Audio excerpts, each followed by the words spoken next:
Zata, truth. It began long before us, we who now live our perfect and dull, endless lives.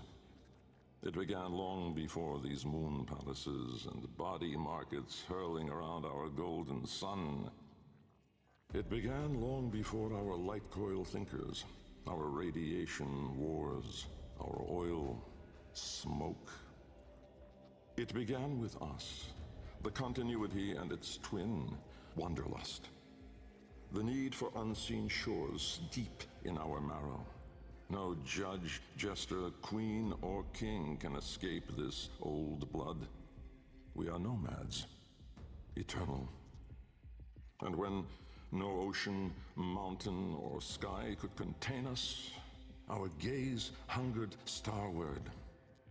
Afar, they mocked us with their brittle light, winking and jeering like dangling iotons, forever out of reach, illuminating the truth.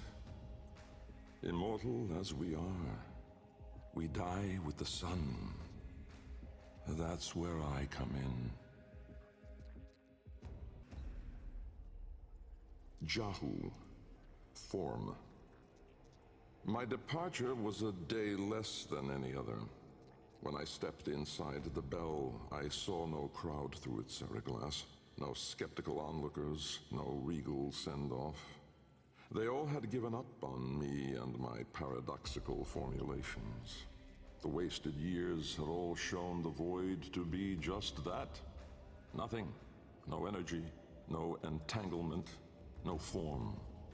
To spacefaring ambitions, a dead end. On the day, my laboratory was mostly vacant of witnesses, most of all of expectation. Only my sluggish attendants, my sagacious Kavat, Kalimos, and of course my daughter. I had raised her alone, but with inconsistent vigor. In those eyes, her mother's, I did see a terrible reflection of a man that did not exist. A brave and principled man about to make history. In truth, he was a void himself, an outcast, a joke, and nothing.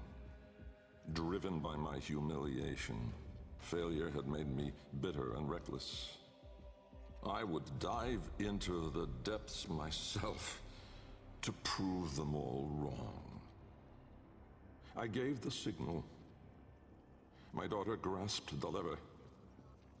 Kalemos then belted out a desperate, rasping growl. But it was too late.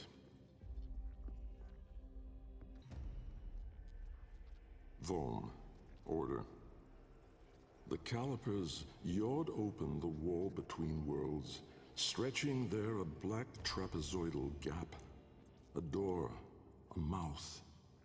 It yawned in the light of the room, splintering it to mesmerizing, unearthly hues.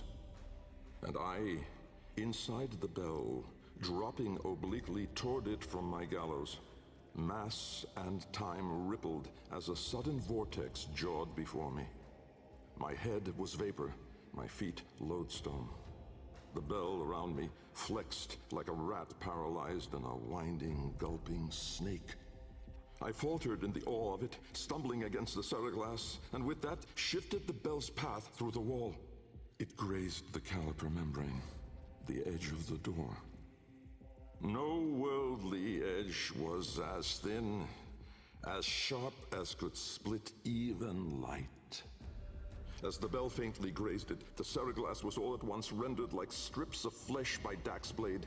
My enclosure was beheaded in an instant, but still I fell, sideways, into the void.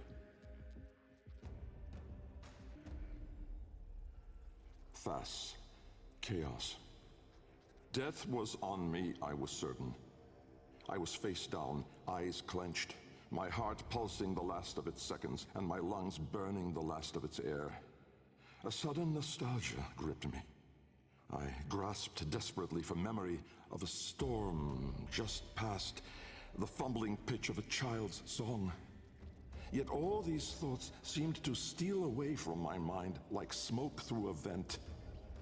I would die empty. I then became aware of another sensation, physical, a web of pain, needles itching into my arm. At once I realized I was alive, laying in the bell's shattered ceraglass. I groped the ground, warm stone, the floor of my laboratory. So, I had never left. And so, I had failed. Again. I heard a crunch alongside me. Someone stepping through the shattered glass. With great shame, I gasped and rose my head to face my daughter above me. But as I opened my eyes, it wasn't her. It was me.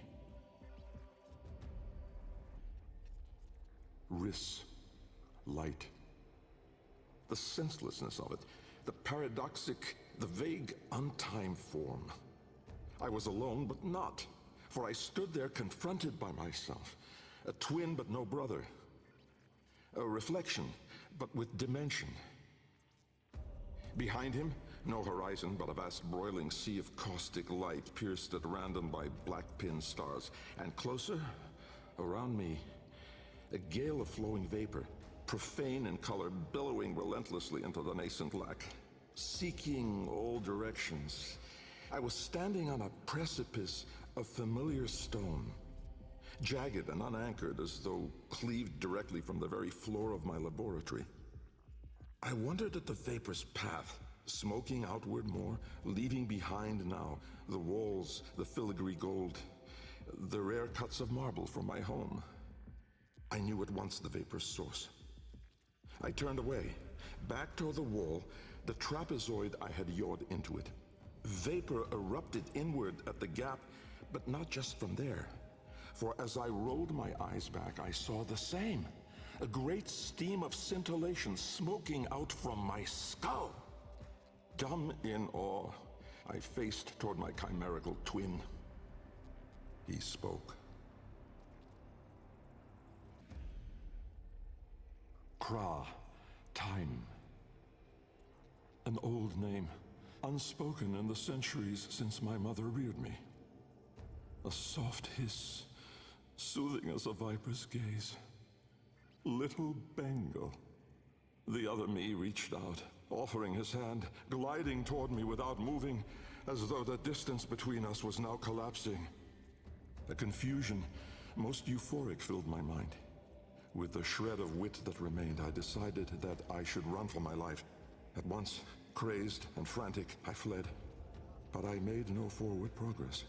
Instead, the world compressed evermore around me, as though I were an anchor pulling the shore to reach. When I arrived at the door, or rather, the door arrived at me, I howled, hurling myself inside, out. And then and there I was, lost and unlost, howling on the floor in harmony with my wretched Kalimos, lacerated in flesh and heart, scattered as the bell glass, spilling blood and stomach on the cold stone floor. But I sensed the other there, at the wall's breach behind me, reaching still. I screamed, but my voice was gone. Forever. I looked, but my eyes would never see again.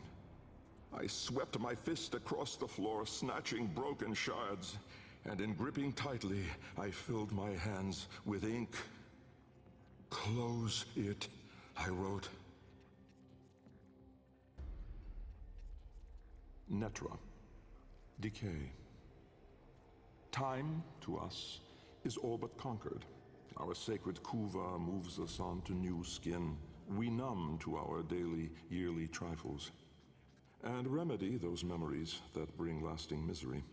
With all our misdeeds, our excess, our indignity, we are haunted by nothing. But not for me, for with each passing day, there grew within a tumorous idea. It was minute in those early days, the pale-reaching digits severed on the floor, studied with reverence, with greed.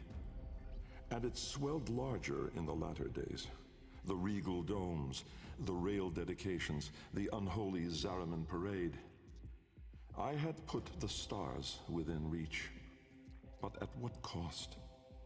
I never spoke of him, that man trapped in the wall. And while there have been countless souls who have followed me through with their light skippers and field wave skins and vari-eyed instruments, not a single one ever saw him. Me. And so it is that I will not take the Kuva now, or ever again. This is the last skin I'm in. Because of this idea, that I cannot be sure, that in all that smoked commotion, in all that panic and fear, in that bending light and blinding dark, was it I who escaped? Or the other? Lok, void. From brooding gulfs are we beheld by that which bears no name. Its heralds are the stars it fells, the sky and earth aflame. Corporeal laws are unwrit as suns and love retreat. To cosmic madness, laws submit, though stalwart minds entreat. In luminous space, blackened stars they gaze, accuse, deny. Roiling, moaning, this realm of ours in madness lost shall die.